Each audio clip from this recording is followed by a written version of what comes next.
안녕하세요, 양선수입니다. 오늘은 아주 친한 동생이 운영하는 횟집을 가는 중입니다. 제가 트레이너를 처음 시작할 때부터 옆에서 큰 힘이 되어준 동생입니다. 한동안 잊고 있었던 옛 기억이 생각납니다. 저는 운동이라는 것을 비교적 느리게 20대 중반에 처음 시작을 했습니다. 태어나서 운동이라고는 학교에서 체육 시간에 하는 축구나 농구밖에는 없었는데 군대 전역 후 우연한 계기에 시작한 이 보디빌딩이라는 것이 저의 인생을 바꾸어 놓았습니다. 제가 처음 접한 보디빌딩이라는 운동은 힘만 쓰는 운동이 아니었습니다. 저는 개인적으로 굉장히 과학적이고 그 반면 굉장히 위험한 운동이라고 생각했습니다. 그래서일까요? 그러한 생각으로 시작했기에 저에게 항상 생각이라는 것을 많이 해주게 하는 운동이었습니다. 몇 달간의 운동 후 아는 것은 아무것도 없었지만 트레이너가 너무 하고 싶어서 트레이너 경력이 어느 정도 있다고 거짓말을 하고 취직을 했습니다. 동네 규모의 작은 헬스장이었는데 사실 지금 와서 생각해보면 운동하는 곳이라기보다는 동네 어르신들의 모임 장소 같은 곳이었습니다. 항상 고구마나 옥수수를 가져오셔서 저에게 나누어 주시고는 했었죠. 가끔씩은 믹스커피를 드시고 싶다고 하시면 타다 드리고는 했었습니다. 저는 새벽 6시부터 오후 3시까지 하루 9시간 근무를 하고 100만원을 받았습니다. 그때 당시에는 PT라는 개념이 없던 시기였고 100만원의 기본금만으로 한 달을 버텨야 했습니다. 제가 고시원에 살았었는데 한 달에 30만원을 내고 70만원으로 한 달을 버티는 생활을 하다가 저도 운동을 배우고 싶어서 아는 분께 한 달에 50만원 수업료를 내고 나니 결국 20만원으로 한 달을 살게 되었습니다. 그래도 그때 저는 힘든 것을 못 느꼈던 것 같습니다. 가진 건 없고 고시원 앞에서 파는 5천원짜리 치킨도 못 사 먹었지만 지금으로서는 말로 설명하기 힘든 그런 잘 될 거라는 막연한 희망이 있었습니다. 그렇게 반년 정도를 버티다가 문득 한 가지 의문이 생겼습니다. 내가 지금 운동을 잘 배우고 있는 것일까? 그때 당시 제가 배운 운동법을 한마디로 정의하자면 그냥이었습니다. 이유는 없고 그냥 해라였죠. 신체적인 구조 때문에 어깨가 아프고 무릎이 아파도 원래 운동은 참으면서 하는 거야 라는 대답이 돌아올 뿐이었습니다.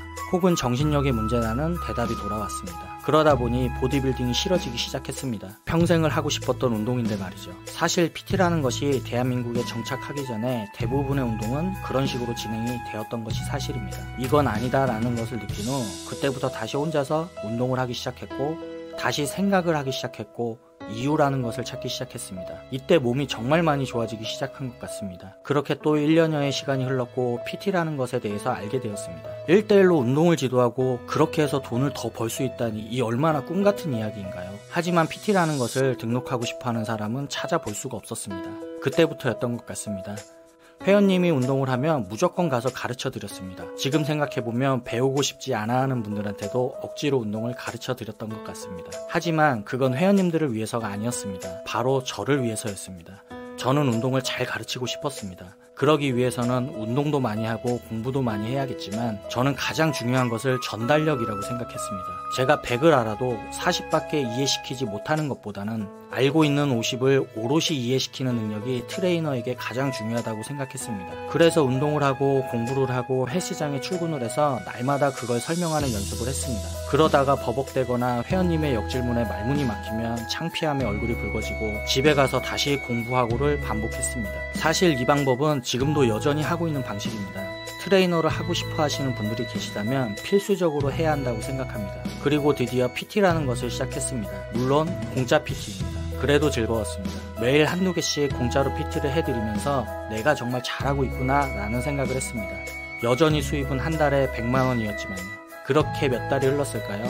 공짜 PT를 받으시던 회원님들 중 한 분이 더 이상 공짜로 운동 배우기 미안하다고 하시면서 한 달에 40만원씩을 주기 시작하셨습니다. 일주일에 주말만 빼고 매일 수업을 해드렸었는데 평소에 밥도 자주 사주시던 형님이셨습니다. 드디어 제 한 달 수입이 100만원을 넘었습니다. 눈물이 날 뻔했습니다. 그 40만원이라는 돈은 저를 공용 주방과 공용 화장실을 사용하던 30만원짜리 고시원에서 개인 화장실이 딸린 50만원짜리 고시원으로 옮겨주었습니다. 그 후에 형님이 레슨료를 낸다는 이야기를 들으신 다른 회원님들께서도 용돈식으로 레슨료를 주셨고 그때부터 여전히 많은 액수는 아니지만 돈을 받고 운동을 가르치는 트레이너가 되었습니다. 3년 정도를 지방에 있다가 서울로 올라오게 되었습니다. 서울은 PT를 많이 하더군요. 그렇게 서울에서 트레이너 생활을 하기 시작했습니다. 그래도 여전히 수입은 넉넉지 못했습니다. 트레이너를 시작한 지 10년이 넘어서야 제 나이 30대 중반이 되어서야 월 수입으로 300만원 정도를 벌게 되었습니다. 물론 못 버는 달에는 여전히 200만원도 못 벌었습니다. 지금 생각해보면 저는 트레이너는 운동을 가르쳐야 트레이너지 라는 생각이 확고했던 것 같습니다. 그래서 시간이 나는 대로 어떻게든 운동을 가르쳤습니다. 그러다 보니 저도 모르게 레슨 회원님들이 늘기 시작했고 시간이 없어서 레슨을 받지 못할 상황까지 오게 되었습니다. 지금은 유튜브와 개인적인 일을 하다 보니 레슨을 많이 하지 못하는 상황이지만 가끔씩은 하루 종일 레슨만 하던 때가 그립기도 합니다. 트레이너는 무엇보다 운동을 가르칠 때 빛난다고 생각합니다. 여기까지가 저의 트레이너 일대기였습니다. 오늘 만난 동생이 힘들었던 시절부터 변함없이 저를 응원해주던 동생입니다. 저에게 아주 소중한 동생입니다. 인천 옹진군 영흥면 영흥로 109-12 수협수산물 직판장 16호에서 제 동생이 보람이네라는 횟집을 운영하고 있습니다. 가셔서 제 이야기 하시면 서비스 잘 해드릴 겁니다. 재수씨와 같이 성실하고 착하게 살고 있는 동생입니다. 오랜만에 동생을 만나니 예전 이야기가 생각이 나서 말씀드립니다. 저의 긴 이야기 들어주셔서 감사합니다. 저는 다음에 아주 좋은 운동 강좌로 찾아뵙겠습니다. 감사합니다.